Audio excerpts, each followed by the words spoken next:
من ربنا الخلاق أنت الذي تبعث فينا نشوة المشتاق يا عين يا هدية من ربنا الخلاق أنت الذي تبعث. امام بخاری نے حضرت ابو امامہ بن سہل رضی اللہ تعالی عنہ سے نقل کیا ہے، انہوں نے کہا ہم مدینہ میں قربانی کے جانوروں کی پرورش کر کے فربا کرتے تھے اور دیگر مسلمان بھی اسی طرح انہیں پال کر موٹا کرتے تھے۔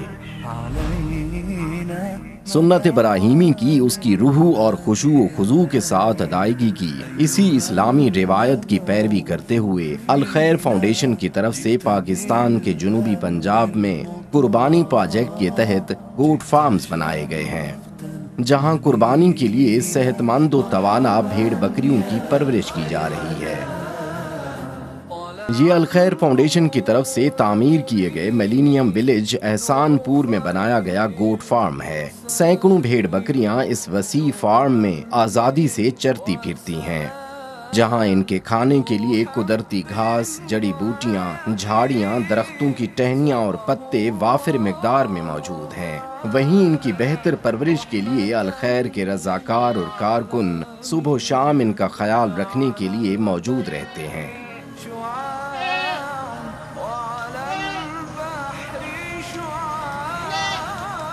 قربانی کے بابرکت دن کے لیے چنی گئی ان بھیڑ بکریوں کے لیے فارم میں ہر طرح کی سہولیات میسر ہیں۔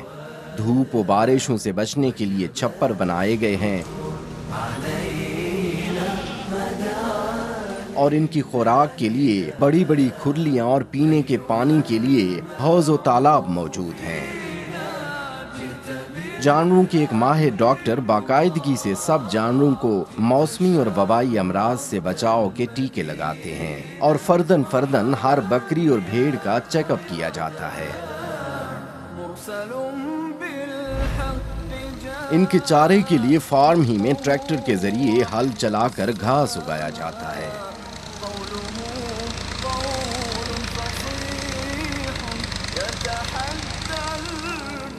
یہی وجہ ہے کہ قربانی کے لیے تیار کیے جانے والے تمام جانور صحت مند اور توانا دکھائی دیتے اور ہر طرف اٹکیلیاں کرتے پھرتے ہیں۔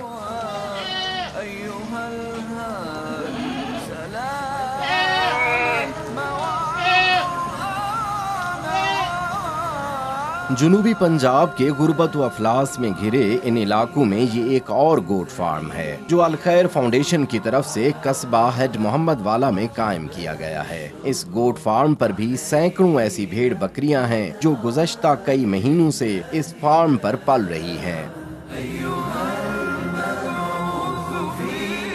ان میں بہت سی بکریاں ایسی ہیں جنہیں اسی فارم پر پال پوس کر بڑا کیا گیا ہے۔ ہر ہفتے جانوروں کے ڈاکٹر فارم کا وزٹ کر کے ان کی صحت اور بڑھوتری کا جائزہ لیتے اور ان کی ویکسینیشن کرتے ہیں۔ ان کی صحت کو برقرار رکھنے کے لیے ان کے چارے اور ونجے میں وٹامنز اور توانائی سے بھرپور خوراک دی جاتی ہے۔ جہاں ان بھیڑ بکریوں کے لیے قدرتی گھاس چرنے کا ماحول میسر ہے، وہیں ان کی دیکھ بھال پر مامور چرواہے صبح و شام ان کے لیے چارہ تیار کرتے اور ان کا خیال رکھتے ہیں۔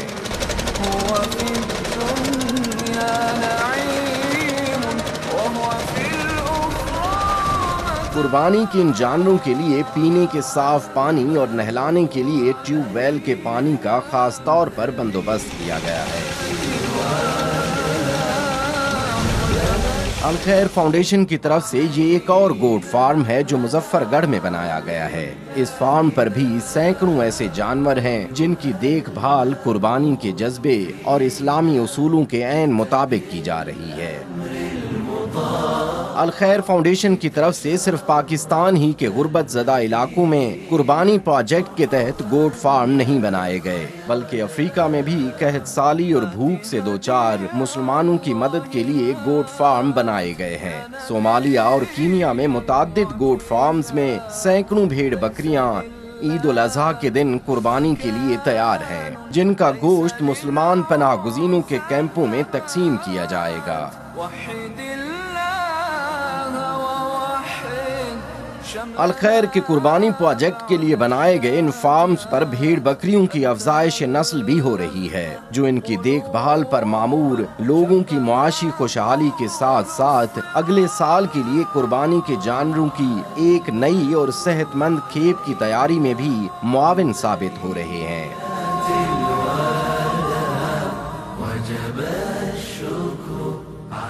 الخیر فاؤنڈیشن اس پروجیکٹ کو مزید وسعت دے کر کئی اور خاندانوں کی گزر بسر کے ساتھ ساتھ قربانی کے جانوروں کی تعداد مزید بڑھانے کے منصوبے پر بھی عمل پیرا ہے۔ الخیر فاؤنڈیشن کے قربانی پروجیکٹ 2013 کے تحت پاکستان سے لے کر افریقہ اور دنیا کے ہر خطے میں مفلس و بے گھر ہزاروں مسلمانوں تک قربانی کا گوشت گزشتہ سالوں کی طرح اس بار بھی پہنچا کر انہیں عید الاضحیٰ کی بابرکت خوشیوں میں شامل کیا جائے گا۔